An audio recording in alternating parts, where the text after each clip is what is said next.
Good evening, everyone. We continue our study in the book of Second Samuel, and today we continue with verse 15 in the second part. But just by way of a review, so that we understand the context of the second part of verse 15, is this that after David confessed his sin against God, God had passed over his sin in the sense that forgave him and he will not die because of the injustice that he has committed in the eyes of God, that is really evil, that resulted in the birth of the son by Uriah's wife. And God says, by this deed, this matter that you have shown utter disrespect for God, in the sense that he has disregarded God, then the child himself, who is born to you, already born in this case, shall certainly die or certainly come to an end. Now, this is in fact what is going to happen in the next part of the narrative. Now, we continue in verse 15. Now, verse 15 tells us that Nathan went to his house, and thereafter, you would say that this word here, and then, has to be inserted. Many a times these words are not there, but we need to reflect it today to show that after all these things happened, after Nathan went back to his house, and then, of course, the translator had inserted the word later, it's by an interpretation. We know that a period of time would have passed from verse 14 and then into verse 15. It says that the Lord struck the child that Uriah's widow bore to David. And this word struck really means to, I would say, to hurt or to strike or to plague, right? To plague. These words are, how should we say, these words are really words to demonstrate that something happened to the child. Most of the time, whenever the Hebrew people are not aware of what's happening, when it's beyond their understanding or comprehension, it's always ascribed to God, whether good or bad. And so the narrative ascribes it to God, having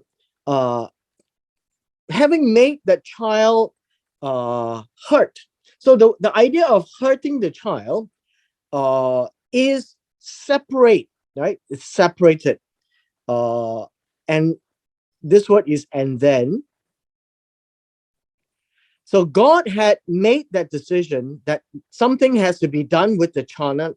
Last week, when we were discussing this, the child is the product of the injustice of David. And although David was forgiven by God in verse 13, nevertheless, one thing you would know, that God is just, that he cannot allow whatever that David has done to just go away and as if nothing had happened. That would be unjust on the part of God.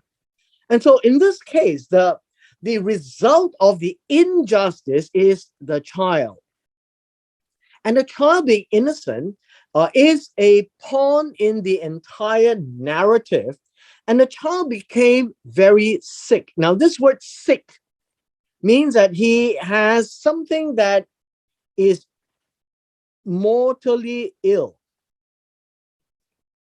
So God allows for the child to come into contact with well, perhaps some virus or some particular illness. And in this case, none of the doctors would be able to, to cure him. And so we need to understand that this is in a two-part. One is that we understand from the narrative that God had wanted the child to be no longer present because it reminds God of the injustice that David had done. And the child himself would continually be a stumbling block to David. And God allowed the child to be ill. This is not directly concerned about God striking the child, like in the form of, say, Aaron's children, right? Nadav and Avihu, who offered strange fire. Now, this is recorded in the book of Leviticus, and God sent fire from heaven and destroyed them. The idea of this word strike here is very similar to, say, in Egypt, where the plagues are known to be God striking Egypt. So it's a concept of a strike rather than an active God's involvement. And God allowed the well, I guess he created the natural surroundings and he had influence over that. And so you would have boils, you would have the plague of frogs and lice and so on and so forth. And that is called the strikes of God, a plague, something that would hurt Egypt. But it is not so much as God's direct involvement, but God's permissible involvement. I guess you could say that. And along the way, this word so means after this, after God permitted, somehow the child had caught on some illness. Now that would be the picture in verse 15. I'm trying to help us see that it is not God's direct involvement, but God's indirect involvement to allow for it to happen, because God doesn't want the remnant of the injustice of David to perpetuate in this case. Now, we only read of God's involvement after everything has happened. So we are not reading in real time, we are reading in hindsight, right? We're reading in hindsight. How does David actually view this situation? So in verse 16 says, and then after the child had been sick, and the doctors say that they can't do anything about it, then David went to plead with God. Now, the word plead really is to request of God. Request of God. This would be the idea, to ask of God. To ask of God. And it says here, for the child, at least in the English, it says for the child. The Hebrew word is for the child is really to say on behalf of the child. This is David requesting God to allow the child perhaps to live. And David doesn't know exactly what's happening, but David knows that the child is going to die. And so as a normal parent, David went to seek God. And so this is the word plead or request or to ask of God with regards to the boy, right? The little child. Now, we don't know how old the child is at this point in time. May not be a little baby, but the The word here is na'ar. It does mean that this is a child, maybe more than a year old, right? But not very old. And then it says here, and then David fasted, uh, and he laid all night on the ground. Now, what exactly did David do? If you understand this, David is the one struck by God, because David has this compassion for the child. It is his child, and I suppose parents would understand this. The narrative doesn't say much about Bathsheba. I would imagine the mother would be with the child. But David instead stopped eating and he laid on the ground all night. You need to understand that this would relate to something in Psalm 51. This is how David is now being, how should we say, struck by God to understand the ramifications of his sin. The ramifications, although people never found him out, but God knew, and God had a separate and different treatment to look at David from his injustice with the things that he had done in secret. Now we look at this. The elders of his household stood beside him in order to help him out from the ground, but he was unwilling and would not eat food with them. And this is the torment of a parent. When the child is helpless and he is helpless, this is in a more indirect way a punishment from God on David.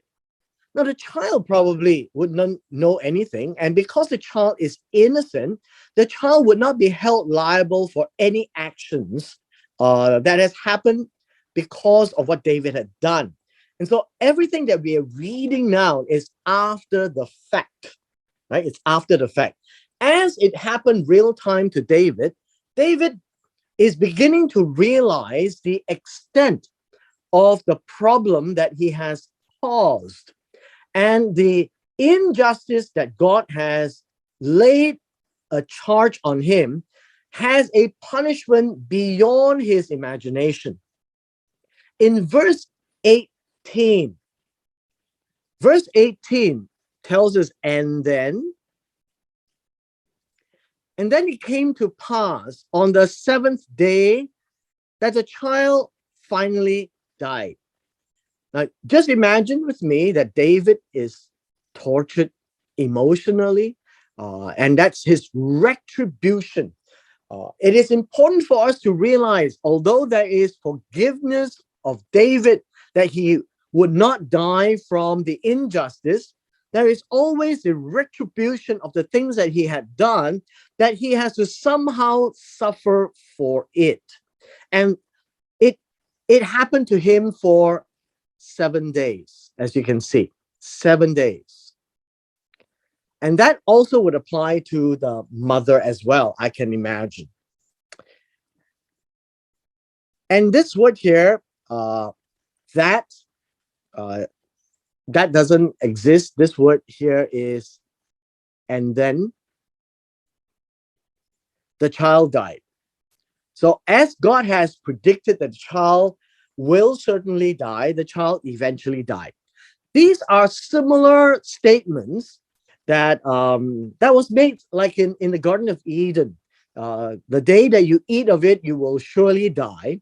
And as the man and woman ate from the fruit, they didn't die instantly. No, eventually they died. And so this is the concept that sometime after God made that prediction, the child will die. And the child had suffered from an illness that could not be cured. And that is when David is duly reminded of what he had done. And he had to pay retribution for his actions, although not punishable by the Torah because nobody found out, but God knew. You see, in God's eyes, David is a special person, a man who is after God's heart. And as I mentioned to you last week, God will be extremely severe with David. With all these happening, that we can see that God has to invoke justice upon this situation that David has caused an injustice.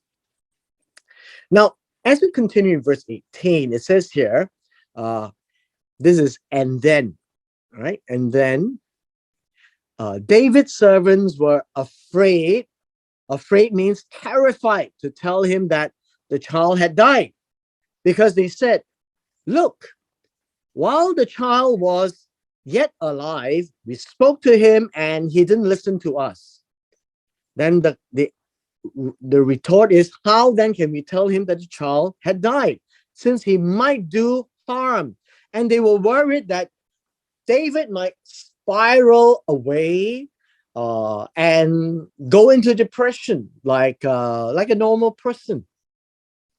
But look at what happened to verse 19. What happened to David? Now, in verse 19, this one is but when, it is and then. And then David saw. Now, this word saw is really, he could actually see, right? See his servants whispering together. The idea of whispering is to mumble, I guess you could say this, to mumble with each other. Meaning David couldn't hear what is being said, but you could see the lips moving and they were busy talking to each other. And by this, you find that by seeing, right? By seeing, then David now perceive. Now, this word perceive means to understand or to discern. He came to the conclusion after looking at the servants, he was able to tell that his child was dead. That's basically his conclusion from looking at the servants. And so David said to his servants, is the child dead? And they said, he is dead. So what we can see is David is very sharp. Although he might be on the ground, he might be tormented by his own sin. And he realizes that God is making him well aware that this is something that he would not do again. That God is making him pay for it.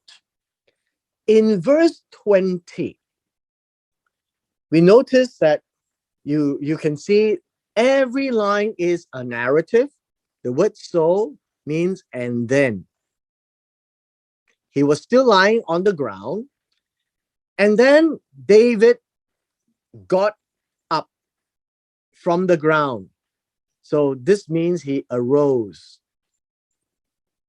From the ground here is the land. He was on the ground. And then he washed. The idea of wash, you would see that this is, and then he washed or he bathed himself, right? This is the same word of washing himself, because he hasn't been washed for 7 days. That's why he washed. Now, what else did he wash? It will be left to our imagination. Another, and then after he washed himself, he smeared himself with oil. This is about anointing, or he smeared with himself. himself. Now, the question would be, what exactly did he smear himself? Would this be fragrant oil, right? Perhaps it's fragrant oil because he may not be smelling very well. And then the final one is this. And then, and then he changed his clothes. Another one, and then he came into the house of the Lord. This house of the Lord is where the ark of God is present. There is no temple right now. There is a tent that was covering the ark of God, and that is referred to as the house of God because the ark of God represents the presence of God. One final piece, and then the idea of worship means well, how should we say this? He prostrated himself, right? He prostrated himself on the ground, right? I don't like this word worship because it gives us some wrong connotation. He actually humbled himself on the ground, that he now can come before God after 7 days of wallowing in his remorse. And I ask that you go back and read Psalm 51 would be the description of what happened, right? And then finally he says, then, right? The word then is, and then after he humbled himself before God, he went back to his own house. And then he asked for food to eat. And there's another one. And then they served him food. And the final one is, and then he ate. And finally, he put something into his stomach after 7 days. Now, what do we learn about David and God right now is that the relationship between David and God is very clear to us. That David knows very clearly who is God and who is man. And that he has been duly reminded that God, while he had forgiven David and sparing him from death, had still required David to pay retribution for the injustice he has done. And this was a torturous 7-day affair. And I think it both affected David and unspoken would be Bathsheba herself. And with all these descriptions that we have seen, David learned his lesson well. And while the child was still alive, he was being tortured and tormented by this overwhelming emotion of his own sin and the remorse that came upon him. But the moment the child died, he started to live again. And the first thing that he did was to seek God's face. And in this case, it's very literal. He would go to the ark of God and he would bow down all the way to the ground and prostrate himself in a symbolic gesture that he is totally humbled by God and he has gone through the test to make sure that David is not about to go against God again. And it's not to disregard God, not to disrespect God, and that all the things that God had wanted him, David, as a king before God to do, that he would continually remember that God is just and God will never close a blind eye upon what David had done. Verse 21, Verse 21 says, and then, so this is another, and then this is a whole series of narratives. And then the servant said to him, meaning after he came back, he started eating. They asked him, what is this thing? This thing here is davar. This particular thing that you have done, so strange, right? So strange. He says that when the child was alive, you actually fasted and wept. So you fasted and wept while the child was alive because they didn't understand what was happening. Remember, everything that David did was a secret. And so David fasted, not eat. And he wept, and this would be remorse. And the idea of weeping here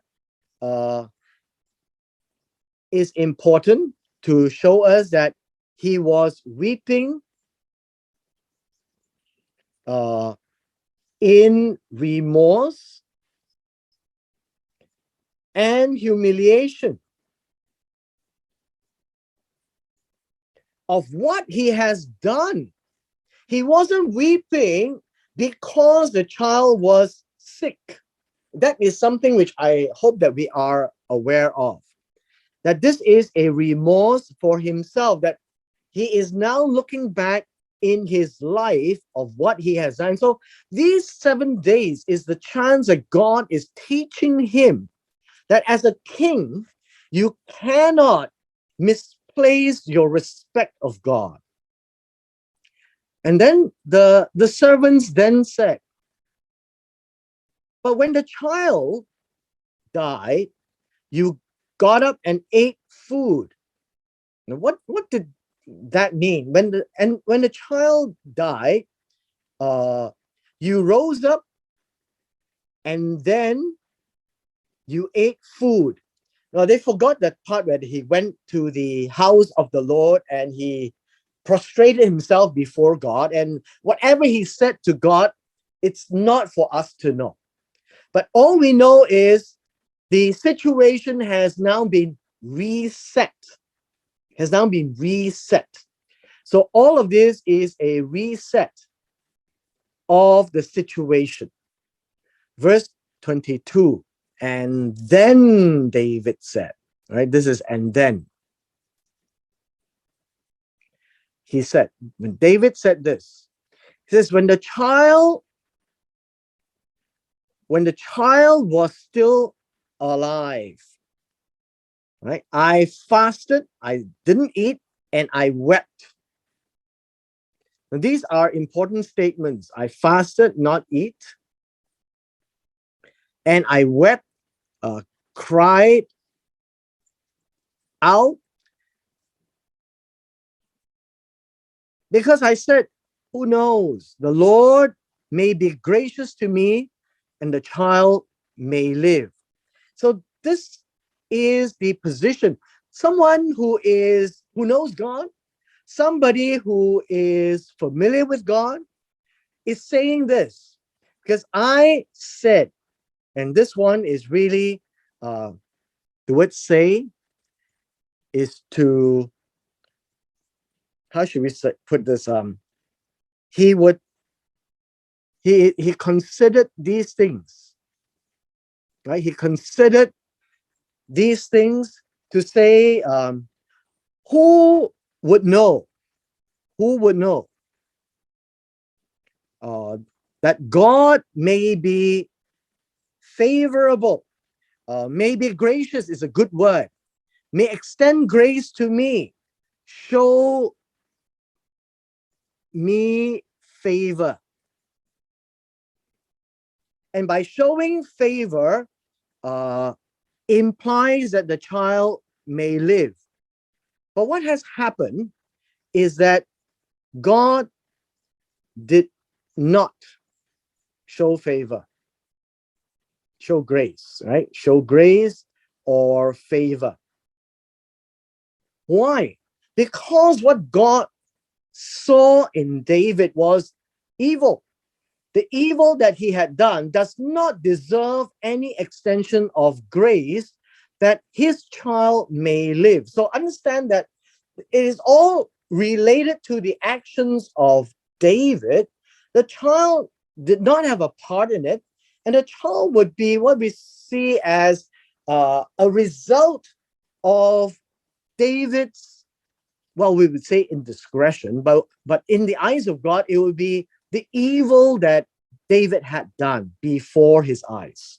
So there would be no favor. So the principle of grace or favor is always in the eyes of the beholder. And God viewed David not with grace this time.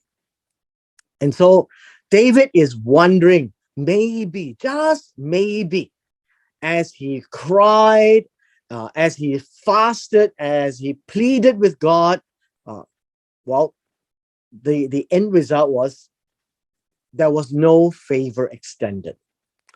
Verse 23, and now he has died. So why should I fast? Can I bring him back again? I am going to him. And this word here is, and he will not return to me. Let me just pause by explaining a couple of things. So after the child had died, why should the fast continue? So alive, fast. Die, not fast. So the act of fasting is part of pleading God in hoping that God will favor him. Unfortunately, God did not show favor to David, and he cried because of what David had done is evil in the eyes of God. Now, can I bring him back again? And this is a rhetorical statement. Bring him back again is be alive again. And the answer is no.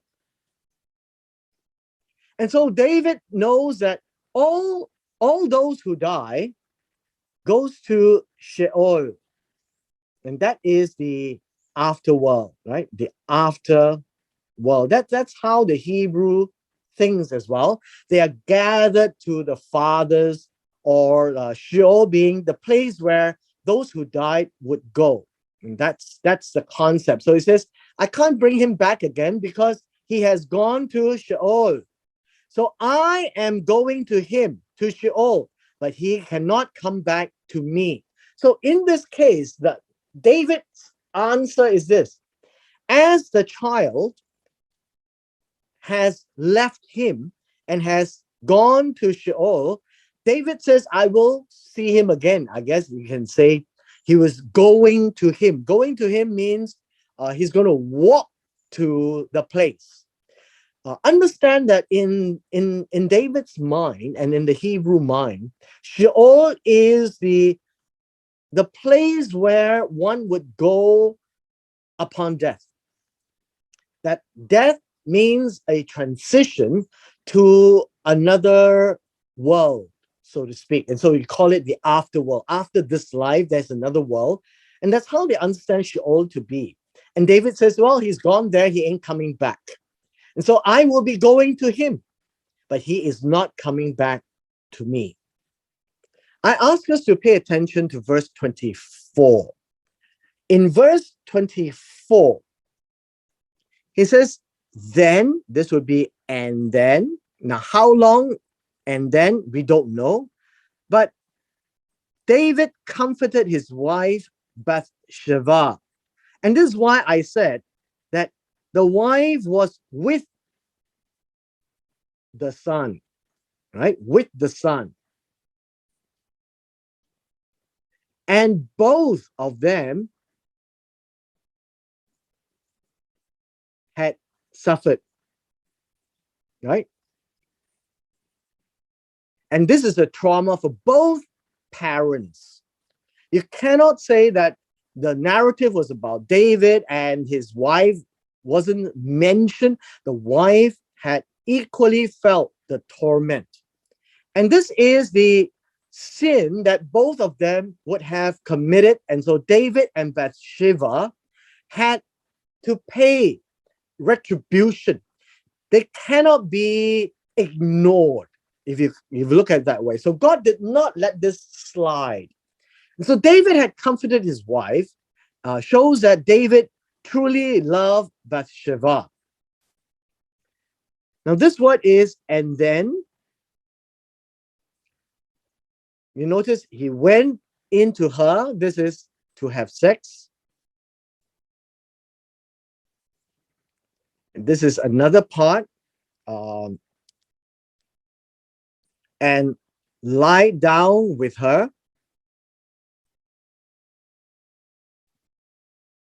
This is an A and a B, right? This is an A, went to her, and B, slept with her.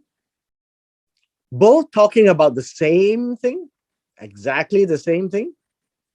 And after that, we learn, and then, we don't know how long, and then, but after 9 months, plus a number of months or whatever that time may be, she gave birth to another son.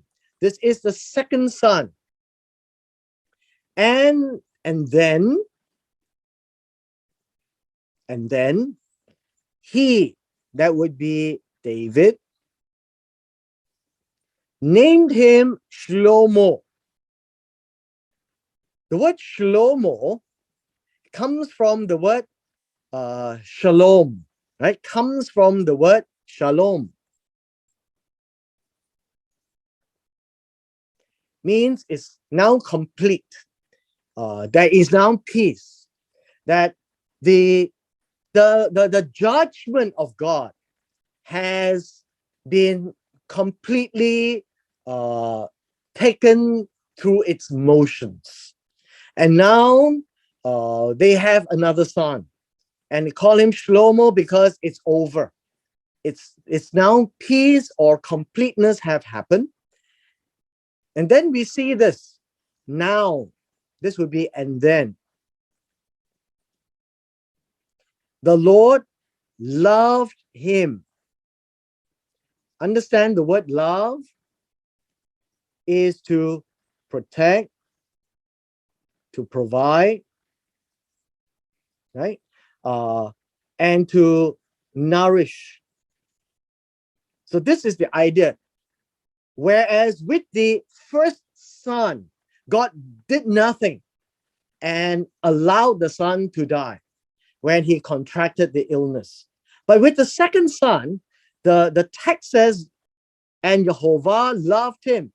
And so God is now actively protecting Solomon or Shlomo. That this is the contrast of the two sons. With the first son, God allowed him to contract an illness and he died. The second son, God protected. Very similar to the episode where with Saul, God had no mercy. And with David, God showed mercy to him and his descendants. Now, we have in verse 25 a very interesting expression. This is, and then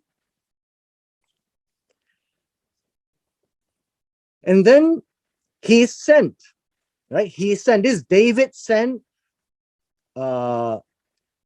sent in hand to, I won't say it's through, send word to, send word to, send in hand to Nathan the prophet, not through.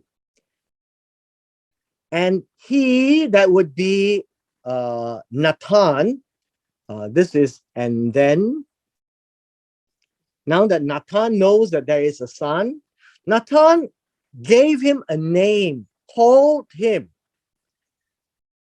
Yedidya, right? Yedidya. This is how you pronounce it, is Yedidya.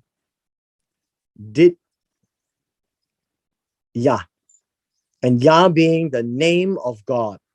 Uh, for the Lord's sake, for the Lord's how should we say, for the Lord's account.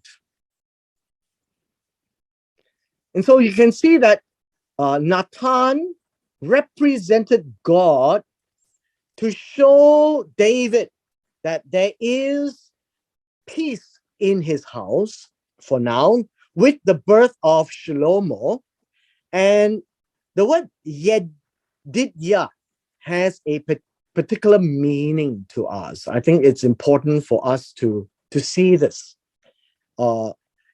Yedidya comes from the word Yedid. Yedid means beloved of Jehovah. This is the name that was given to Shlomo, very different from the first son that had died and contracted the illness, because he was nameless. There was no name, and we can read from the narrative that God did not love that son, meaning God did not protect and nourish that son and allow that son to die. But God now loved Shlomo, that there is shalom, there is now completion, there is peace in his relationship with God. And so God allowed Nathan to name the son the beloved of Jehovah, so that David knows that definitely Shlomo is the completeness of that judgment of God come one full circle. So it is not true that God kept a blind eye to what he has done, but what was done in secret cannot be charged in court. But God nevertheless took a very strong stand and to invoke such a judgment upon David that he would never ever forget God, right? Now, in the final few verses, you will find that the narrative will move away from David to the continuation of chapter 10, where it is the fight against Rava. So you notice the fight was really long, the birth of 2 sons. You notice this? And Joab fought against Rava of the sons of Ammon, and then captured the royal city of Ammon of Rava. Right? That's the royal city. The time it took was 2 sons born. Right? One died and one born again. And so this is a period of time, and they were still fighting. They were still fighting. In verse 27, and then Joab sent messengers to David, says, I have fought against Rava. I have captured the city of waters. This is the idea. This is a, how would you say? This was a city with fortification, perhaps. The outside walls have a moat, right? Verse 28. Verse 28 says, and now they gathered the rest of the people, and then they camped across the city and then captured it, or I will capture the city myself and it will be named after me. Now, this means that there is a siege, and Rava is no longer resisting. Right, that's the point here. Right, Rava is no longer resisting. So the idea of seizing or capturing means that it is about and about surrounding it, and they are no longer able to respond to Joab. So now we look at verse 29.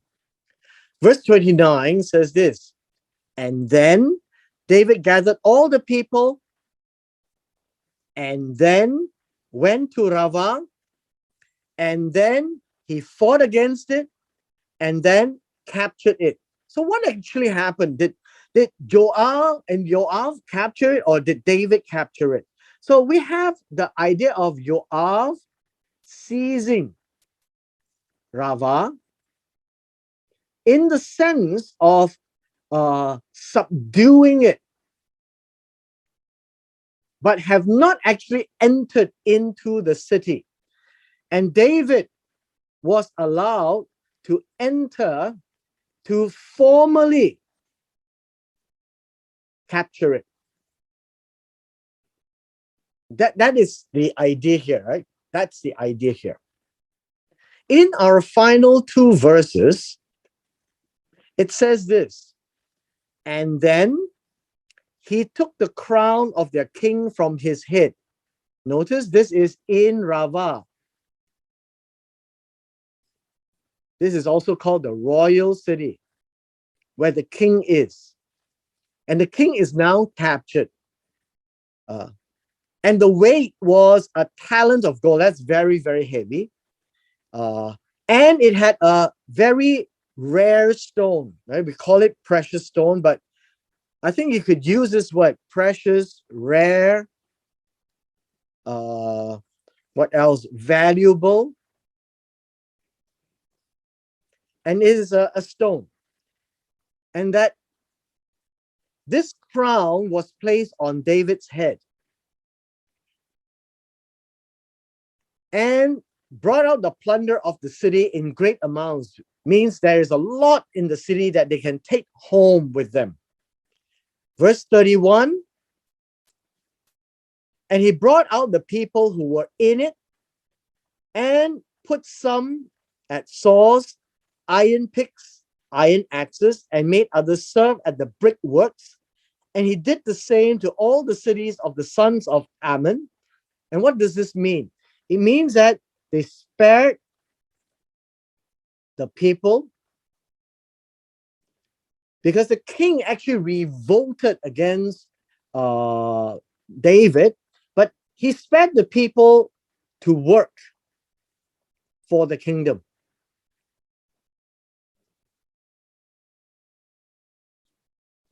Finally, in the last phrase here, and then David and all the people returned to Jerusalem. This is the end of the battle of Ammon.